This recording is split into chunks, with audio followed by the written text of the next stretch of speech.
But hey, before we trek out into the desert sands together, I want you to ask yourself a deeply personal question. What actually happens when you refuse, and I mean absolutely refuse, to give up on your biggest dream?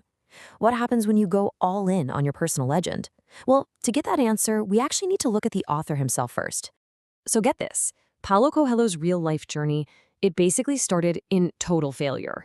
His original publisher completely dropped the book after some seriously dismal initial sales down in his native Brazil. Literally, he sold one single copy in the first week. One. And it took 6 whole months to sell a second copy, and wait for it, it was to the exact same person. By the end of the year, the publisher just canceled his contract and washed their hands of the whole project. Coelho was 41 years old and frankly desperate.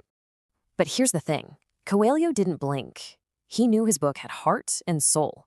He was literally living out the very metaphor he had just written about. Because as he so famously penned in the text, true commitment actually shifts the universe in your favor.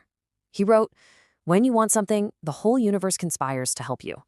So instead of throwing in the towel, he just started knocking on doors until another publisher finally said, "Okay, let's give this a second chance."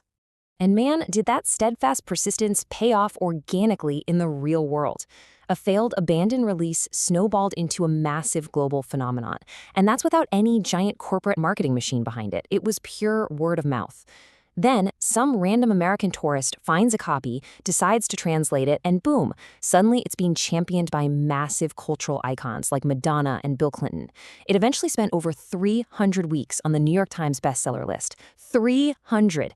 It really proves that the book's central message isn't just fiction, it's incredibly real.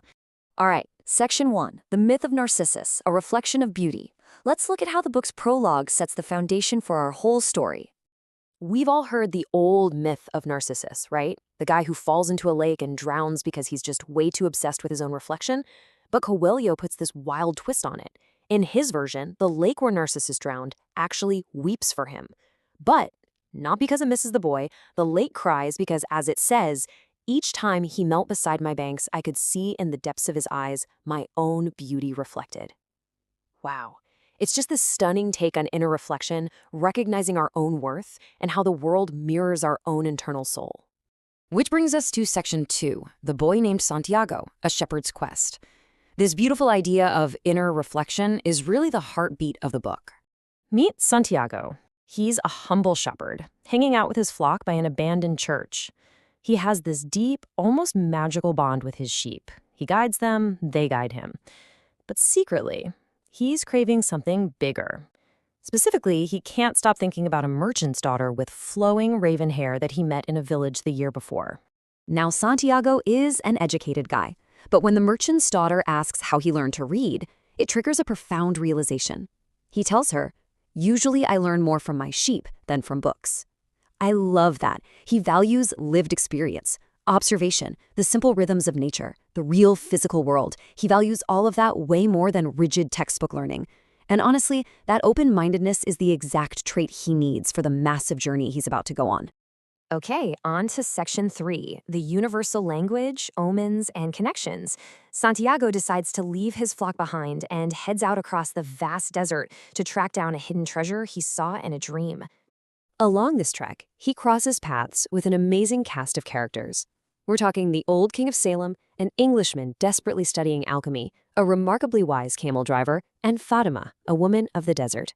Through every single one of them, Santiago learns that the universe doesn't speak English or Arabic. It speaks in a language of omens. He starts paying hyper-close attention to the signs around him, realizing that everything under the sun is completely connected and written by one hand. This introduces a really comforting idea from the camel driver, maktub. It's an Arabic word that translates to, "it is written." Basically, it's the belief that our lives, our wild stories, and the history of the world are all authored by the same divine hand. So no matter the fears, the setbacks, or the dangerous detours we take along the way, our final destination is divinely orchestrated. Once you really internalize that, the fear of losing what you currently have just kind of evaporates. Building right on top of that, Santiago learns about the soul of the world. This is the spiritual principle that governs literally everything. The Englishman tells him that when you want something with all of your heart, you actually align yourself with this incredibly positive force. It's the language that all earthly things use to communicate. Think of it like the universe just sitting there waiting for you to declare your true intentions so it can step in and help you achieve them. And out there, in the absolute profound silence of the desert oasis, surrounded by rolling dunes and palm trees, Santiago learns the absolute most crucial piece of this universal language. It hits him in an instant, the moment he locks eyes with Fatima at a well. He realizes that love is the pure language of the world. Right then and there, he understands that love requires absolutely no explanation. Just like the universe doesn't need one as it spins through time. It's this undeniable universal force that creates a twin soul for every person on Earth. He figures out that without this love, all of his dreams wouldn't actually mean anything. It's a huge turning point, because he realizes that loving her isn't going to hold him back. It's actually the very thing that will empower him to discover every treasure in the world. This brings us to Section 4, The Desert's Alchemy, Discovering the Masterwork. We finally get to meet the mysterious alchemist himself, who guides Santiago through the final and definitely most dangerous stretch of his journey across the warring desert sands.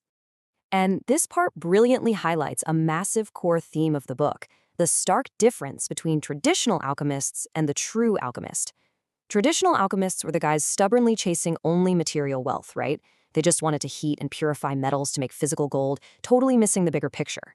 But a true alchemist, they seek to purify themselves through action, to burn away their own fear and doubt so they can actually understand the soul of the world. It's literally the difference between shallow greed and true spiritual awakening. When Santiago asks to learn these deep secrets, the alchemist hits him with a hard truth. Studying dusty old books or just sitting around hoping for miracles, not gonna cut it. He says there's only one way to learn. It's through action. Everything Santiago needed to know, he'd actually already learned just by doing the journey itself, by leaving his sheep, crossing the desert, risking his money, and trusting the omens. True wisdom means you have to actually step into the arena of life. Along this final, super dangerous path, they actually get captured by desert tribesmen. And in this terrifying moment of peril, the alchemist just freely hands over all of Santiago's gold. Then he straight up tells the tribesmen exactly who they are and the magical things they can do. The tribesmen just laugh in their faces. They think it's a joke and let them go. The alchemist uses this to drop a profound insight. When you possess great treasures within you and try to tell others of them, seldom are you believed. It's such a perfect explanation of why we often have to guard our inner truths. The most valuable things in life just aren't always understood by the masses. Which leaves us with this final, incredibly provocative thought. Just like Santiago the shepherd boy, and honestly, just like Paulo Coelho himself when he refused to let his manuscript fade away, you are surrounded by omens every single day. So I have to ask you, are you listening to the language of the world around you? And more importantly, are you brave enough to step out of your comfort zone, embrace action, and pursue your own personal legend? The treasure is out there, but the journey to find it is entirely up to you.